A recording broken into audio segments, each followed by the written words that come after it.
I sat at my desk in the quiet hum of the office, staring at the stack of sponsorship applications piled high like a mountain I had to climb every day. As the director of this private sports fund, I'd built my career from the ground up, turning my love for athletics into something real and powerful, even though my own dreams had been crushed long ago. My name is Emily. I'm 30 now, married to a wonderful guy named Mark who supports me through everything. And I've got this position that lets me help young athletes chase what I never could. But every time I approve a grant for some talented kid, a little voice in my head whispers about the chances I lost, the ones my parents stole from me without a second thought. The morning light filtered through the blinds, casting stripes across my keyboard as I sip my coffee, black and strong, just how I like it to kickstart the day. My routine was pretty set. Get in by 8. Review emails, then dive into the applications, deciding who gets the funding to train, compete, and maybe even go pro. Today was no different. I opened the first file, scanning details about a promising swimmer from a small town, her story reminding me a bit of my own unfulfilled potential. I jotted notes in the margins, my pen moving steadily, but my mind wandered back to those childhood days when I'd beg my parents to let me join a team. Any team, soccer or track, it didn't matter. They'd always say no. That sports weren't for girls, especially not in our family where resources were tight and everything went to my younger brother, Tom. Tom was the golden child. You see, lazy as he was even back then. But my parents poured every dime into his golf training, convinced he'd snag a scholarship and make them proud. They'd drive him to lessons, buy the best clubs, even skip family vacations to fund his tournaments. While I stayed home helping with chores or studying quietly in my room, I never complained much, just swallowed the hurt and kept going, figuring that's what big sisters do. Now, living in my own apartment here in this mid-sized city with Mark, who'd cook breakfast for me on weekends and listen when I vented about the past, I felt like I'd escaped that shadow. But family ties don't snap so easily. My phone buzzed on the desk, and I glanced at the screen, another missed call from Mom. The third this week, I let it go to voicemail again, not ready for whatever drama she was stirring up this time. I pushed the phone aside and focused on the next application. This one for a golfer, irony hitting me like a cold wave. The details blurred for a second as memories flooded in, watching Tom lounge around the house, skipping practice half the time, while Dad lectured me about responsibility. Emily, we can't afford for both of you, he'd say, his voice firm but tired from working extra shifts. Mom would nod along, her eyes lighting up only when Tom won some minor trophy, parading it around like it was Olympic gold. I'd smile and clap, hiding the ache in my chest, the way it felt like I was invisible unless I was useful. Shaking off the thought, I approved the swimmer's grant and moved on, my professional mask firmly in place, calm and decisive on the outside, even as that old resentment simmered just below. A knock on my door pulled me back, and my assistant, Lisa, poked her head in. Emily, you've got a new urgent application that just came in marked for immediate review. It's from a family pushing for golf sponsorship. She handed me the folder. Her expression neutral, but something in her tone made me pause. I flipped it open, scanning the names, and my heart skipped a beat. There it was, my parents' signatures, applying on behalf of Tom. What the hell? I hadn't spoken to them in weeks, not since that awkward dinner where they hinted at needing help without saying why. Thanks, Lisa, I said, keeping my voice steady. I'll look it over right away. She nodded and left, closing the door softly behind her. I leaned back in my chair, the leather creaking under me, and read through the details. Tom had apparently tanked his recent tournaments, lost endorsements. The work scandals whispered about but not detailed here. My parents were begging for funds to salvage his career and our family's reputation, their words dripping with desperation on the page. A laugh bubbled up in my throat, bitter and quiet. After all these years of them ignoring my pleas, here they were, hat in hand. But why now? And why through the fund? They didn't know I ran this place, or at least they never acknowledged it. I set the folder down, rubbing my temples, the office suddenly feeling smaller, the air thicker with unspoken history. Mark had warned me about this during our last talk over dinner last night. If they call again, just hear them out, he'd said, squeezing my hand across the table in our cozy kitchen, the smell of pasta still lingering. But don't let them drag you back into that mess. I nodded then, but now, with the application staring at me, doubt crept in. Part of me wanted to shred it, to finally say no the way they'd said to me so many times. Another part, the dutiful daughter, wondered if I should at least read the voicemail. I picked up my phone, hit play, and Mom's voice filled the room, shaky and urgent. Emily, honey, we need to talk. It's about Tom. He's in trouble, and we thought maybe you could, well, call me back soon. Okay. Love you. I deleted the message, my finger hovering for a second before pressing confirm. The clock on the wall ticked steadily, marking the minutes as I stared at the application again. Noticing little inconsistencies, the references seemed too glowing for Tom's track record, like they'd been polished up. Suspicion flickered, but I pushed it down for now, focusing on my breathing, in and out, maintaining that poised exterior I'd perfected over years of being overlooked. The day dragged on, with more reviews, but that folder sat there like a ticking bomb, hinting at the storm brewing just out of sight. By lunchtime, I stepped out for a quick walk around the block. The city bustle, a welcome distraction, cars honking, people rushing by with coffee cups in hand. I grabbed a sandwich from the corner deli, chatting briefly with the owner, Mike, about the weather turning warmer. You look stressed today.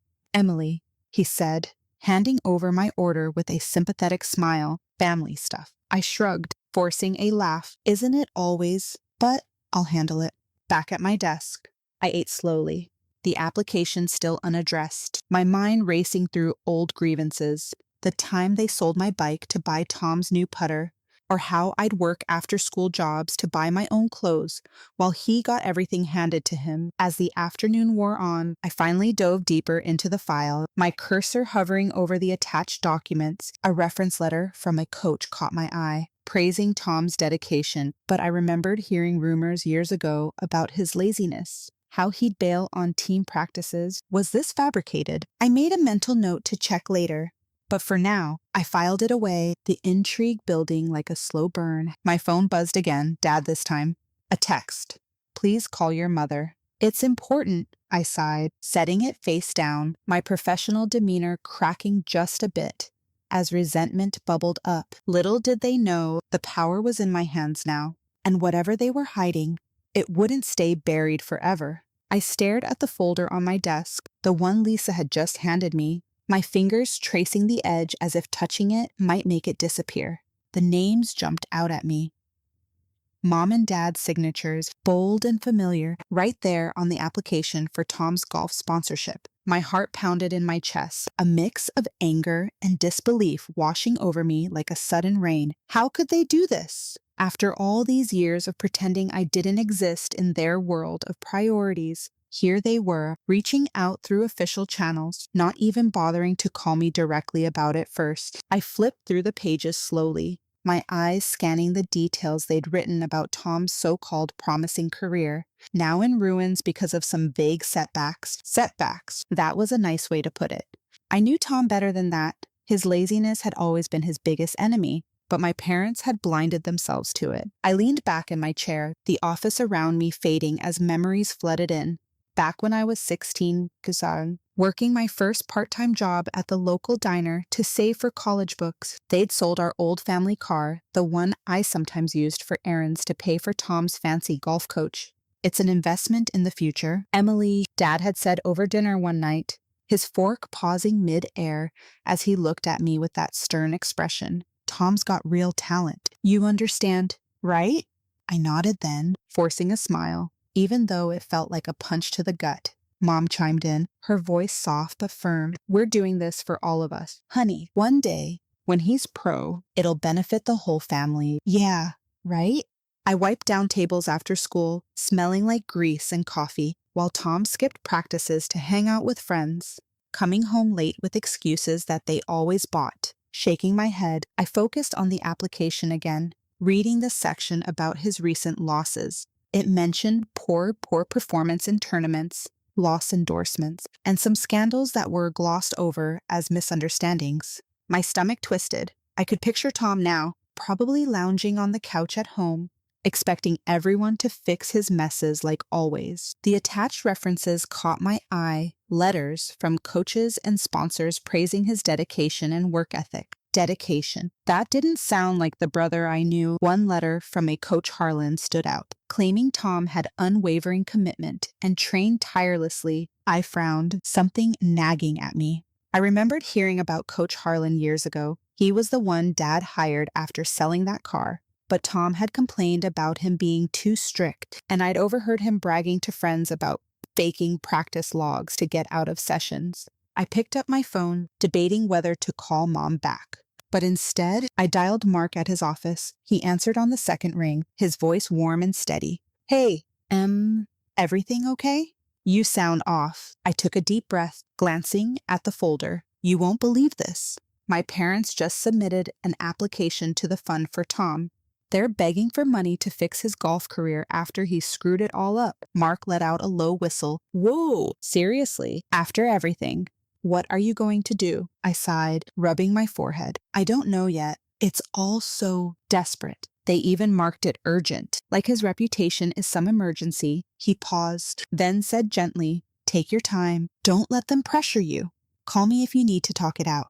We hung up, and I felt a bit steadier, but the shock lingered, turning into a slow burn of resentment. Diving deeper into the file, I noticed more inconsistencies. The timeline of Tom's achievements seemed padded dates that didn't match what I recalled from family updates. One endorsement loss was blamed on external factors, but I vaguely remembered a rumor from a cousin about Tom getting caught partying before a big match. Suspicion crept in, subtle but insistent, like a whisper in the back of my mind. Why fabricate this? Were they that desperate to salvage their image? Our family had always cared about appearances, Mom hosting those neighborhood barbecues where she'd boast about Tom's trophies, while I'd stand in the background, serving drinks without a word. Look at our boy, she'd say to the guests, beaming. He's going places. And me, Emily's doing well in school, was all I'd get, like an afterthought. I stood up and paced my office, the carpet muffling my steps as I thought about the sacrifices they'd made for him. There was the time they dipped into their retirement savings for his custom clubs, right around when I needed help with tuition. I ended up taking out loans, working double shifts at that diner, coming home exhausted but never complaining. We believe in him, Emily. Mom had explained one evening in the kitchen, stirring a pot of soup while I set the table. Golf could be his ticket out. Dad nodded from the living room. And yours too. Indirectly, that word stung even now.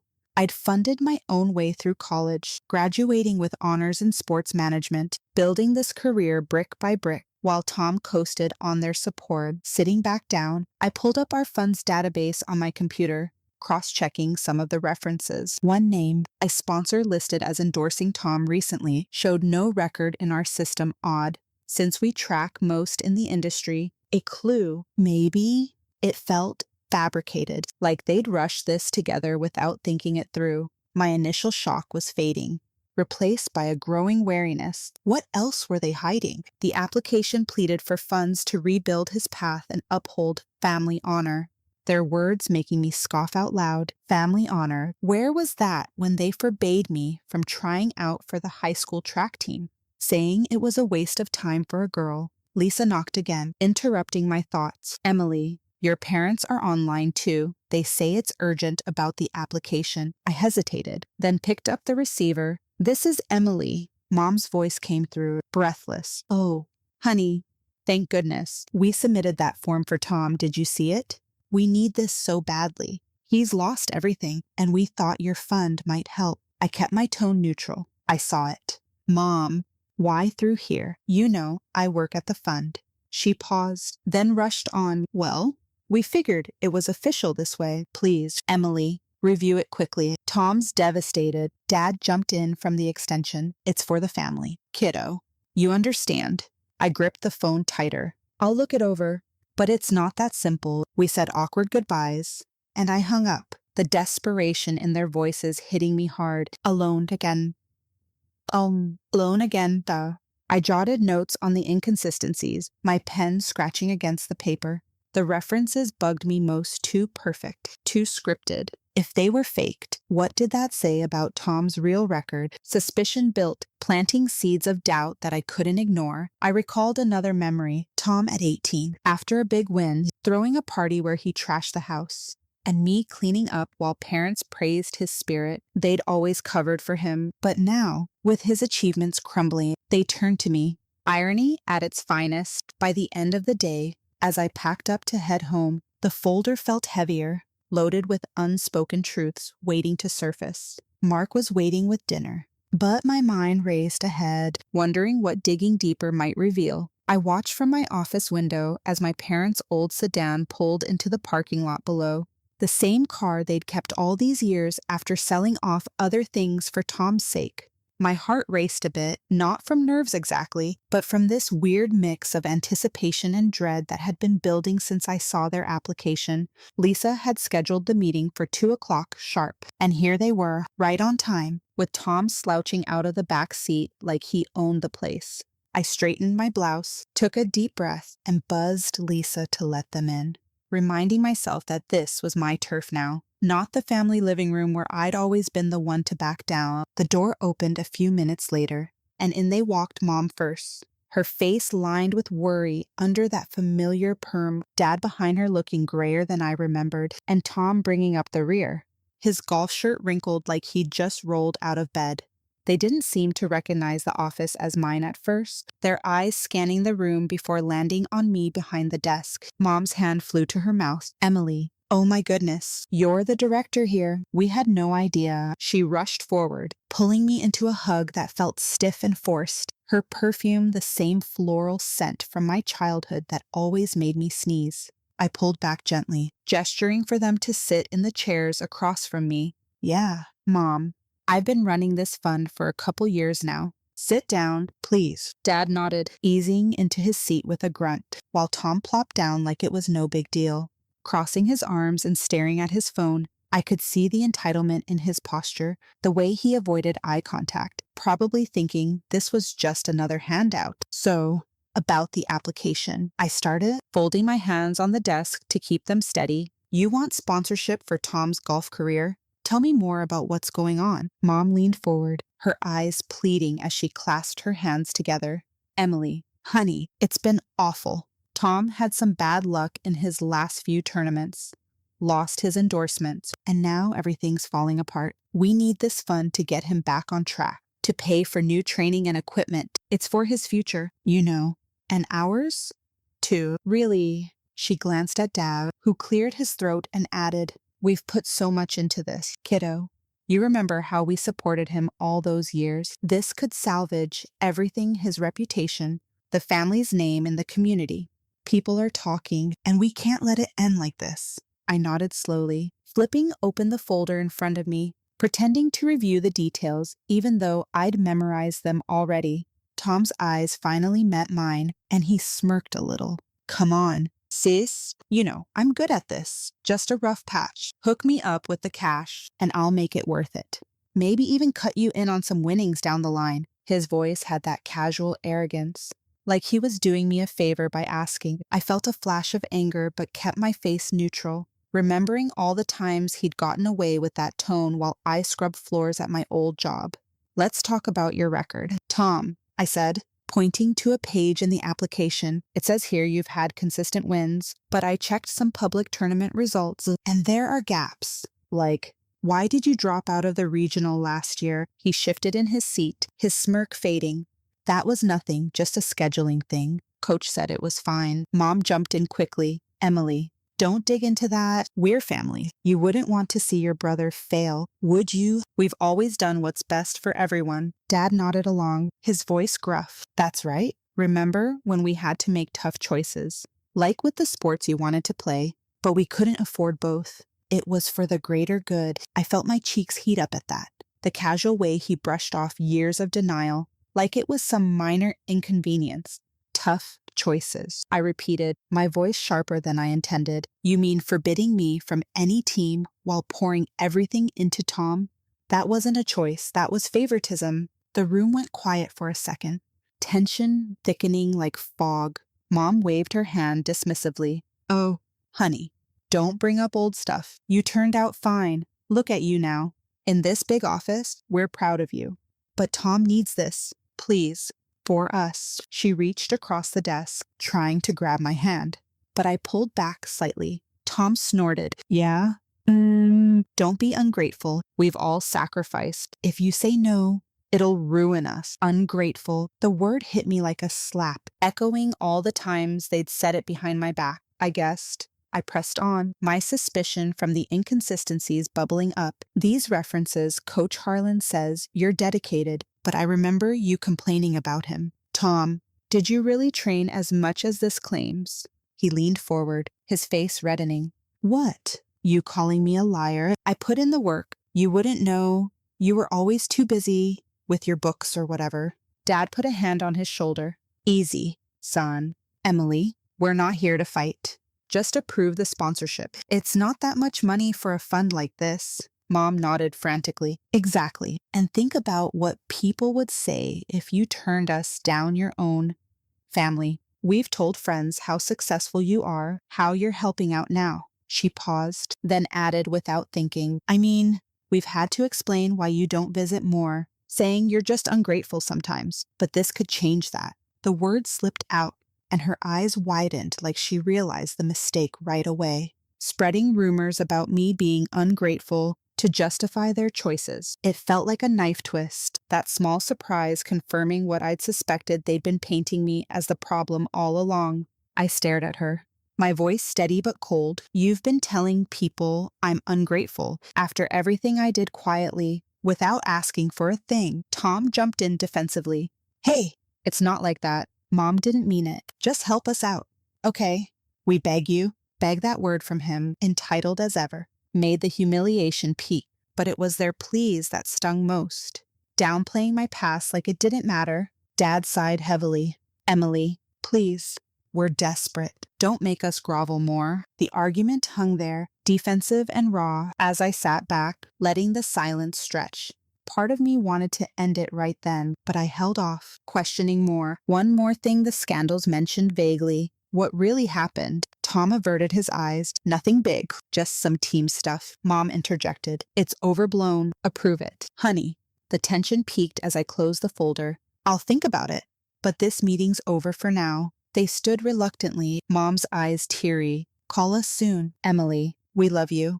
As they left, the door clicking shut, I exhaled slowly, the humiliation of their begging mixing with my rising anger. They downplayed everything, but that rumor slip was a crack I could use later. For now, the conflict left me shaken.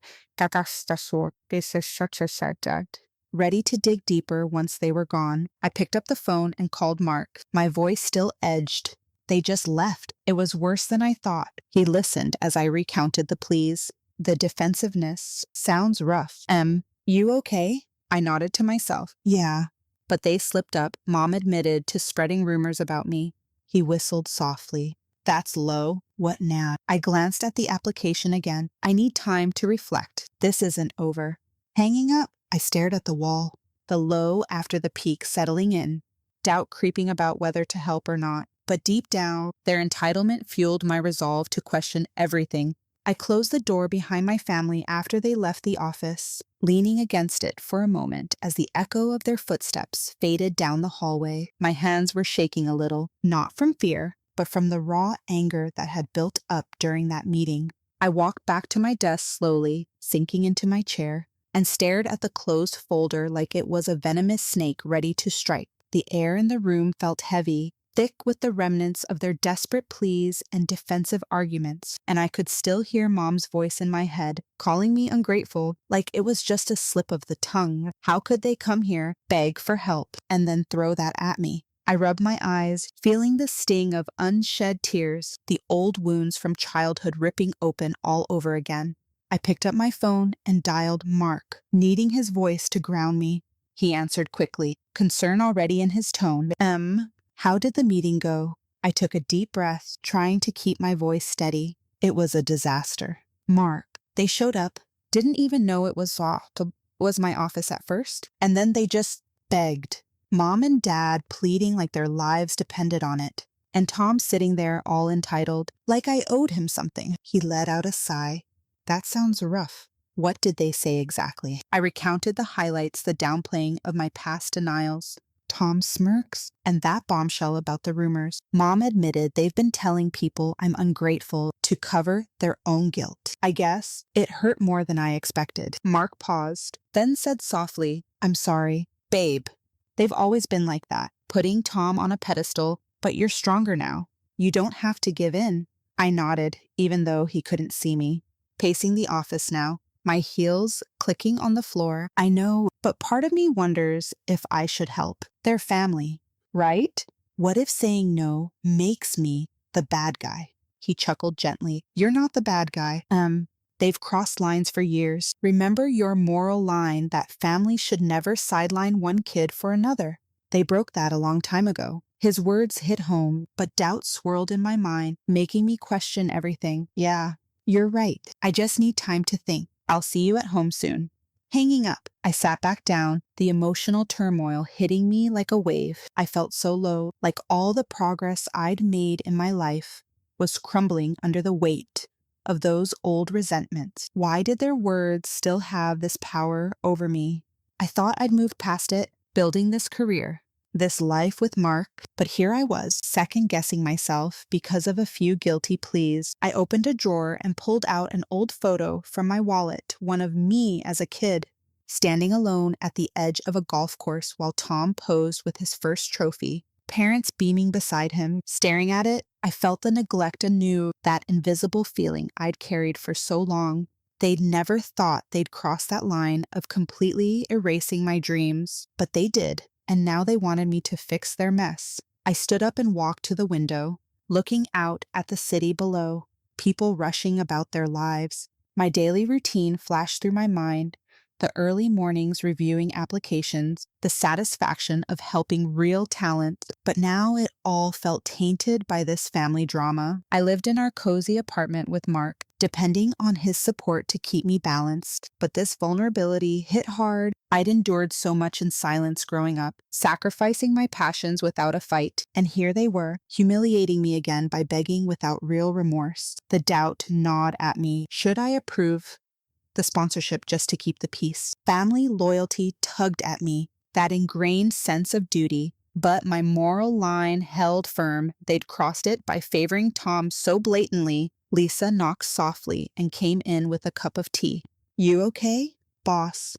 That meeting looked intense. I forced a smile, taking the mug. Yeah, just family stuff. Thanks for this. She lingered for a second. If you need to talk, I'm here. But hey, I pulled some old footage from that team event last year, the one Tom attended as a guest. Thought it might be relevant for the review. She handed me a USB drive before leaving. I plugged it in, curiosity cutting through the fog of doubt, and started watching. There was Tom on screen. During a group huddle at a junior golf clinic we sponsored, but instead of helping, he was shoving a younger teammate aside, yelling something about weak links. The kid looked scared, backing away, and Tom laughed it off with his buddies. My stomach dropped. This was bullying. Plain and simple. Caught on camera. I paused the video, leaning back as the low point deepened. Seeing that footage planted a seed of resolve amid the turmoil, but right now, it just amplified the hurt. How many times had Tom gotten away with stuff like this? While I stayed silent, I confided more in my thought. Weighing the options help them and betray my principles, or refuse and risk family fallout. The doubt was heavy, making me question if I was strong enough to stand up to them. Mark texted me that. Heading home early. Dinner's on me. Love you. I smiled faintly, replying, thanks. Need that tonight. Back at the apartment that evening, I kicked off my shoes and collapsed on the couch. The scent of Mark's cooking spaghetti sauce simmering, filling the air. He came over with a glass of wine. Rough day. Huh. Tell me more. I sipped the wine, feeling the warmth spread. It's just, they acted like nothing ever happened to me. Begged without apologizing for the past. He sat beside me, pulling me close. That's their problem, not yours. You've built this without them. I nodded, but the doubt lingered. What if I approve it? Would that make me weak? He shook his head. No, but it might eat at you. Think about what you really want. We talked for hours, venting about the old sacrifices, the part-time jobs, the missed opportunities while he listened. his hand on mine. As night fell, I lay in bed staring at the ceiling, Mark asleep beside me. The emotional low wrapped around me like a blanket, reopening those scars of neglect and injustice. I'd never thought family would beg while still downplaying my pain. But here we were. That footage clue nagged at me. A hint that Tom was worse than lazy, but doubt held me back from acting yet, weighing loyalty against my moral boundaries. I felt torn, vulnerable in a way I hadn't in years. But in that quiet darkness, a small spark flickered a resolve to dig deeper, to not let them manipulate me again. It was the awakening I'd needed, silent and internal, promising that tomorrow I'd start gathering my strength. The next morning, I woke up early, Mark still sleeping as I slipped out to make coffee. The doubt from yesterday clung like fog, but sipping my mug at the kitchen table, I replayed the meeting in my mind. Their audacity burned, but so did the family pull. I texted Lisa, "Hold off on any decisions for now. Need more time." She replied quickly, "Got it." "Anything else?" I hesitated, then added, "Pull any other records on Tom we might have." Setting the phone down, I felt the low point easing slightly, that planted footage giving me a thread to pull. But the turmoil wasn't over. I still wrestled with whether to help or not, the weight of it all pressing down as I got ready for work. Mark stirred, coming into the kitchen, morning, feeling better. I hugged him. A little. "Thanks for last night." He kissed my forehead. "Anytime. You've got this." Heading back to the office, the drive gave me time to reflect, traffic buzzing around me. The doubt made me question my role director or dutiful daughter, but seeing that video had shifted something, a clue that Tom's issues ran deeper. I arrived, settling in with fresh determination mixed with lingering hurt. The low was real, but it was building me up for what came next. I woke up the next morning with a fire in my belly that I hadn't felt in years, the kind that comes from finally deciding to stop playing nice. After that emotional low last night, talking it out with Mark until the wee hours, I'd made up my mind I wasn't going to let my family's desperation slide without checking the facts. I kissed Mark goodbye as he headed to work, grabbed my coffee to go, and drove to the office with the radio off, just me and my thoughts racing through all the inconsistencies in Tom's application. By the time I pulled into the parking lot, I had a plan forming. Use the fund's resources to dig discreetly, contact some old contacts, and see what shook loose. No more doubt. It was time to investigate for real. I settled into my desk chair, the morning sun slanting through the blinds, and pulled up the application on my computer screen again. Those glowing references still bugged me, so I started with Coach Harlan. His letter claimed Tom was a model athlete, but my gut said otherwise. I picked up the phone and dialed the number listed in our database for his club, my fingers tapping the desk as it rang. A gruff voice answered, "Harlan here." I introduced myself as the director of the sports fund. Keeping it professional, "I'm reviewing an application for Tom Reynolds. You wrote a reference for him. Can you tell me more about his training habits?" There was a pause on the line, then he chuckled dryly. "Tom. Yeah. I remember him. Lazy kid, if I'm honest. Skipped half the practices. Faked his logs. I only wrote that letter 'cause his dad begged me. Said it was for family reasons." My heart skipped a beat at that faked logs. That explained the padded timeline in the app. I pressed him gently. "Anything else?" "Like team interactions." Harlan sighed. He bullied the younger guys, pushed them around during drills, ruined a couple kids' confidence. I let him go eventually. I thanked him and hung up, jotting notes furiously on a pad. Laziness confirmed. Bullying hints. The discoveries were escalating already, and it felt like peeling back layers of lies my parents had wrapped around Tom for years. I leaned back, staring at the ceiling, remembering how I'd overheard Tom bragging about dodging sessions back in high school, while I juggled jobs and studies without a complaint. Next, I emailed a couple of former teammates from the list in our records guys who'd played with Tom in regional tournaments. I kept it vague, saying it was for a sponsorship review, and asked for honest feedback. While waiting for replies, I cross-checked tournament scores online, pulling up public databases we'd subscribed to at the fund. Sure enough, some of Tom's wins were exaggerated. One showed him disqualified for no-show. not the close second the app claimed. Faked scores, another piece of evidence stacking up. My anger built with each click, mirroring how my own opportunities had been denied because of their favoritism. If they'd invested in me half as much, who knows where I'd be? An email pinged in from one teammate. Jake Simmons. Hey, Emily. Yeah. I knew Tom Guy was a slacker, missed practices, blamed others for losses, bullied me once, shoved me during a team huddle, and called me weak. Coaches covered it because his folks donated gear. I read it twice, my jaw tightening. Covered it up. That sounded too familiar. Like how my parents always swept his messes under the rug. I replied quickly, asking if he had any proof. Got a video from that huddle, he shot back. Phone footage. Want me to send? My pulse quickened more leverage, just like the office clip Lisa gave me.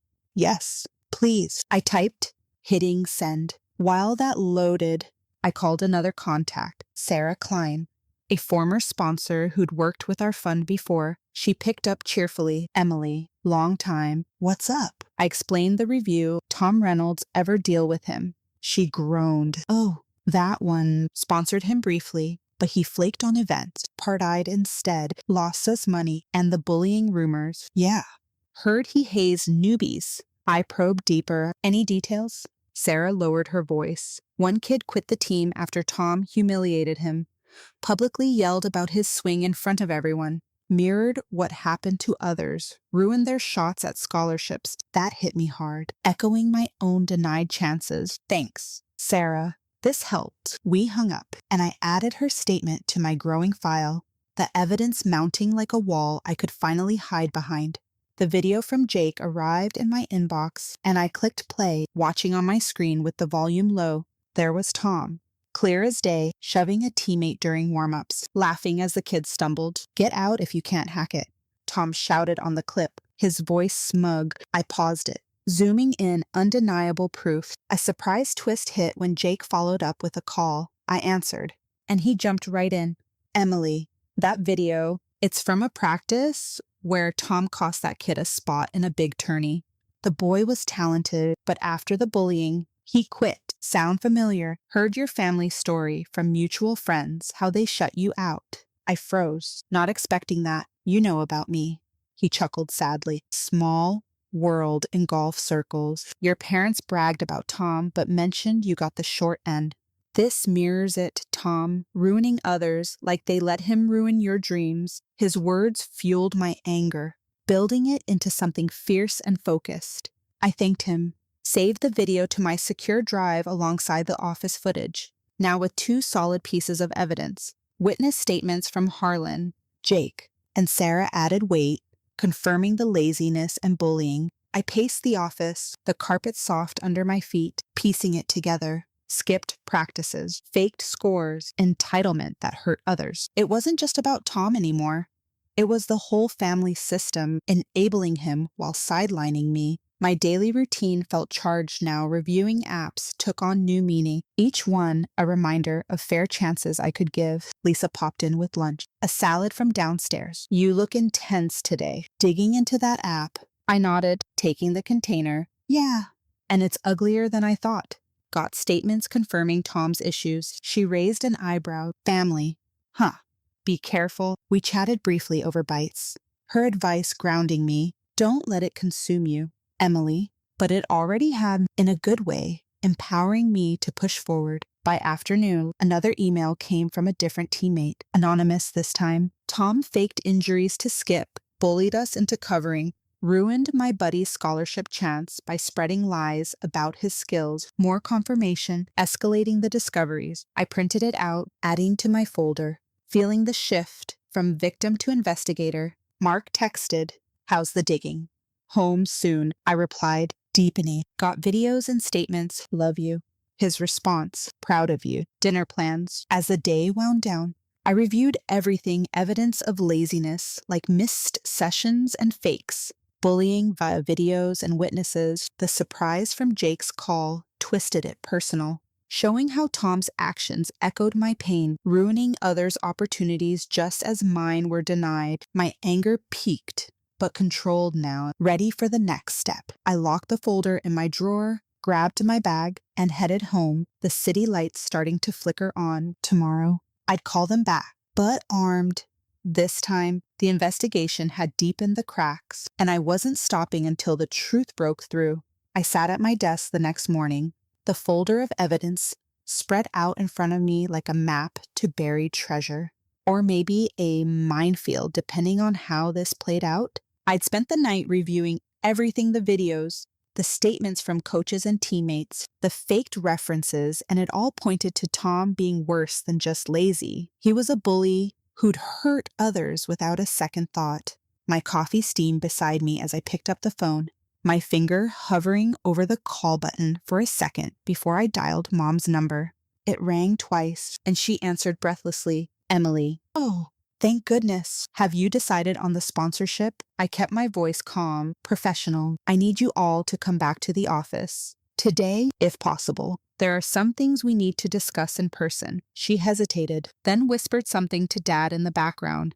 We'll be there in an hour. Is this good news? I didn't answer that, just said, see you soon, and hung up. My heart pounded as I paced the room, rehearsing what I'd say revealed just enough to rattle them.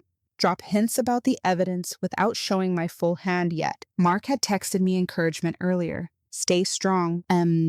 You've got the proof. I nodded to myself, slipping the USB with the videos into my pocket, feeling its weight like a secret weapon. The office felt charged, the usual hum of phones and keyboards fading as I focused on the confrontation ahead. An hour later, Lisa buzzed them in, and they filed into my office, looking more anxious than before, Mom clutching her purse tightly. Dad's face set in a grim line, Tom trailing behind with his hands in his pockets, avoiding my gaze. I gestured to the chairs. Sit down. Thanks for coming back so quickly. Mom sat on the edge of her seat, her eyes searching mine. Emily, honey, what's this about? You sounded serious on the phone. I leaned forward, opening the folder but keeping the damning pages hidden for now. I've been reviewing your application more closely. There are inconsistencies, things that don't add up about Tom's record. Tom snorted, crossing his arms. What? You don't believe us. It's all there in black and white. Dad shot him a warning look. Let her talk. Son. I pulled out the printed tournament results first, sliding them across the desk. These public scores show you dropped out of events you claimed to win, and the references. I called Coach Harlan. He said you skipped practices and faked logs. Mom's face paled, her hand flying to her chest. Emily, that can't be right. Harlan must be mistaken. We paid him well for those lessons. Paid him well. That slip made me pause, hinting at how they'd bought favors over the years. I pressed on, revealing partial findings to build the tension.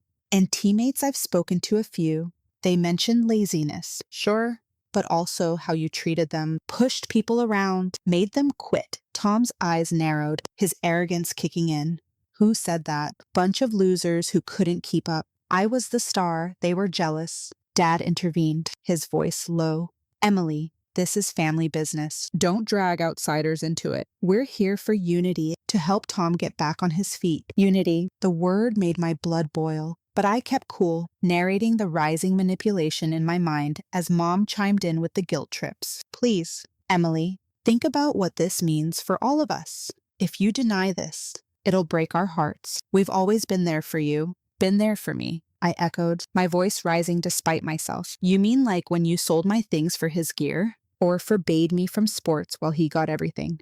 Tom leaned forward, his face twisting. Oh, come on. Dulles. Get over it. You ended up here, playing boss in some fund office. Not like you were gonna go pro anyway. This job's probably the best you could do. His insult hit like a slap, mocking my career path after all I'd built on my own. I felt the intensity surge, my grip tightening on the desk. You think this is just some job? I've helped real athletes succeed, ones who work hard, not coast on handout. Mom tried to diffuse, tears welling up. Emily, don't fight.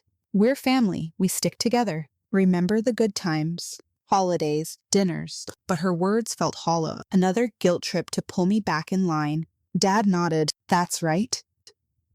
Denying us now would look bad. People would say, you're turning your back on blood. I shook my head, dropping the first hint about the evidence. What if there was proof, like video of Tom bullying teammates, shoving them around during practices? Tom's head snapped up, his arrogance cracking for a second. What video? You're bluffing? I didn't show it yet. Just let the hint hang, planting fear as their faces shifted from defensive to worried. The room tensed up, the air thick with unspoken accusations. Sorry. Mom glanced at Tom nervously. Honey, is there something we don't know? He shifted uncomfortably. No, Mom. She's making it up to screw us over. But Dad's expression hardened, turning to me. Emily, if you have something, show it. But think twice. This could destroy everything we've built. That admission slipped out, forcing a crack in their facade about the favoritism. I leaned in closer. You mean what you built for him at my expense? Admit it. You always chose him because he was the boy. The one with potential. Mom's tears spilled over now. Okay, fine.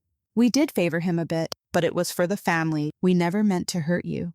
Her partial confession fueled the heat, the confrontation building as Tom exploded. Favor. Damn right. I was the talent. You were just average. Why waste money on you? His arrogance peaked, insulting me again, but it backfired, giving me more leverage. I dropped another hint, average. Yet here I am, deciding your fate, and those videos they show you ruining others' chances, just like you did mine indirectly. Dad stood up halfway. Enough. Emily, stop this. We're begging, don't expose us. The intensity hit its surge, their manipulations clashing with my hints, forcing more admissions. Mom sobbed. We admit it, we pushed you aside, but please, for love's sake, help us, Tom muttered under his breath. Yeah, or we'll make sure everyone knows how cold you are. That threat planted more fear in them when I didn't flinch. I sat back, letting the silence stretch, the rising tension palpable as they squirmed. I'll decide soon, but know this, I've got more than you think. They left the office subdued, Mom whispering please at the door.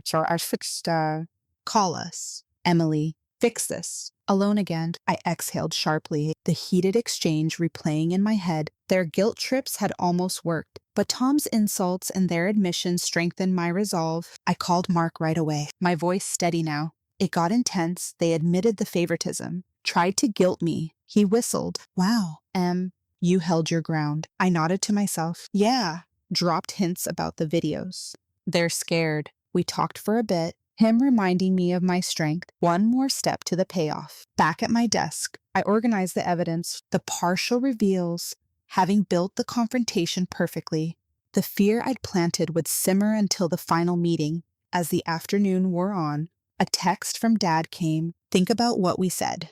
Family first. I deleted it, feeling the power shift. The intensity had peaked, setting up the exposure ahead. And for the first time, I felt ready to end this. I stood in my office, staring at the clock as it ticked closer to the final meeting time, my hands steady now after all the buildup. The evidence folder lay open on my desk, videos queued up on my computer, ready to play. I'd called them back one last time, saying we needed to wrap this up, and they'd agreed quickly. Probably thinking I'd cave under the pressure, Mark had hugged me tight that morning before I left our apartment, whispering, "You've got this. End it on your terms." I nodded, feeling the empowerment surge through me like a current. No more doubt clouding my mind. As the door knocked, I straightened my shoulders, opened it, and there they were, Mom looking hopeful with a forced smile, Dad shuffling in with tired eyes, and Tom slouching behind them, his usual smirk gone, replaced by a wary scowl.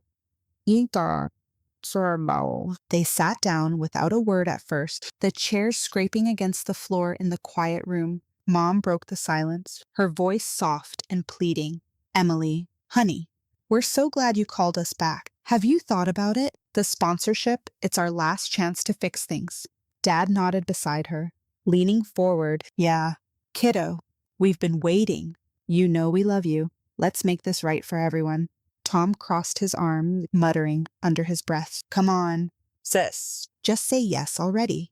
We don't have all day. I looked at them one by one, letting the moment stretch, feeling the high intensity build in the air like static before a storm. Then I spoke, my voice clear and firm. Actually, I have decided, but first, there's something you need to know. I'm not just an employee here. I'm the director of this fund. I've been the one reviewing your application from the start. Mom's eyes widened, her hand clutching Dad's arm. What? Emily, you run this place. Why didn't you say so sooner?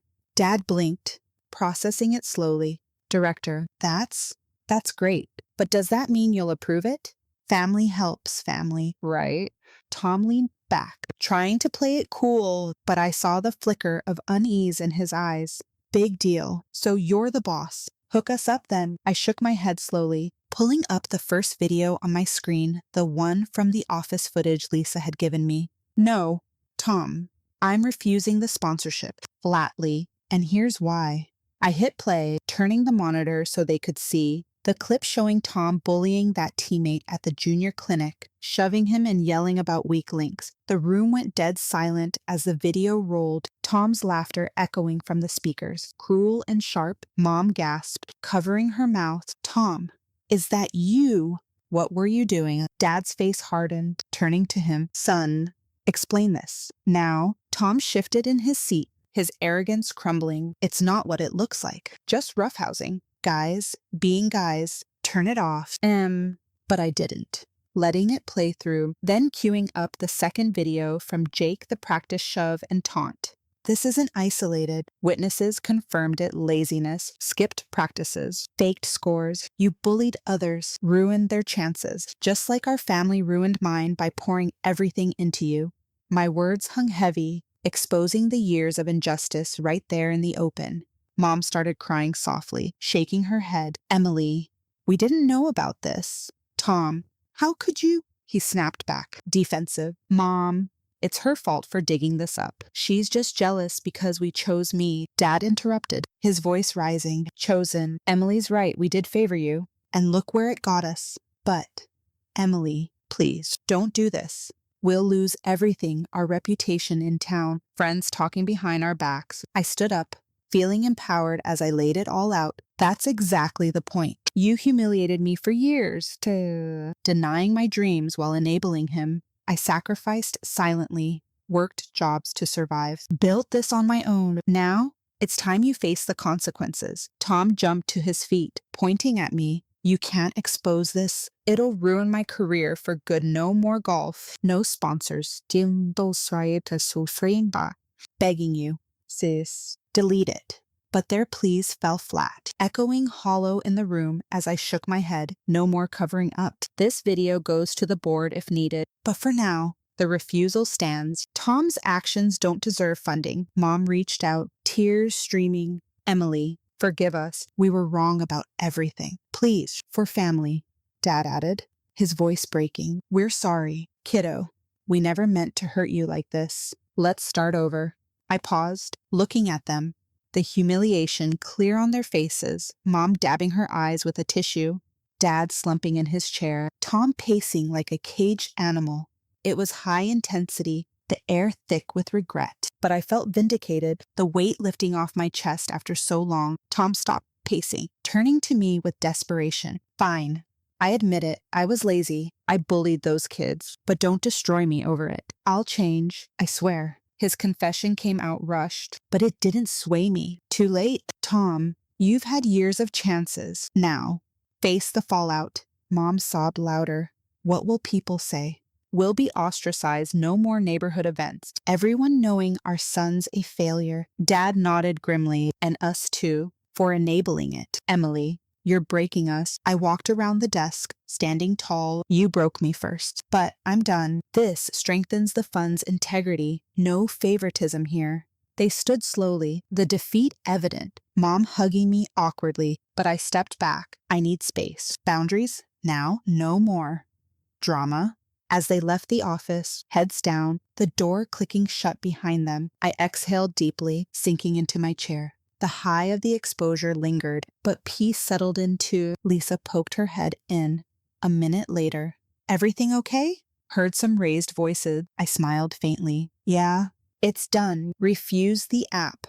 She nodded approvingly. Good for you. Coffee. We chatted briefly as she brought one in, the normalcy grounding me. Back home that evening, Mark had dinner ready, steak and veggies. My favorite. How'd it go? He asked, pulling me into a hug at the door. I leaned into him. I showed the videos, refused them flat out. They begged, admitted everything, but I held firm. He grinned. Proud of you. Happy ending. I nodded, kissing him. For me, yeah. Felt empowered, vindicated. Over dinner, we talked it through. The city lights twinkling outside our window. They'll face social stuff rumors spreading. Tom blacklisted in golf circles probably. Mark squeezed my hand. Deserved. After what they did to you. I agreed, feeling the closure. Later, in bed, I stared at the ceiling, reflecting on it, all the years of neglect turning into this moment of justice. My career was stronger, the funds rep intact, and I'd set boundaries, maybe even opening the door for healthier family ties down the line. On my terms, no more silence. I'd spoken my truth. As sleep came, a text buzzed from Mom. We love you. Emily, sorry. I didn't reply yet, but smiled softly, my happy ending. Finally, the next day at work, I approved a new grant for that swimmer kid. Her story inspiring me anew. Calls came in from coaches praising our decisions, and I felt on top. Tom texted to, bitter, you ruined me, but I blocked him, focusing, geeing forward. Weeks later, rumors hit family ostracized at events, Tom's career in ruin. Scouts dropping him after the videos leaked anonymously. They moved quieter, reflecting maybe me. I thrived. Date nights with Mark, even joining a casual sports league myself. The injustice exposed, balance restored, my empowerment complete.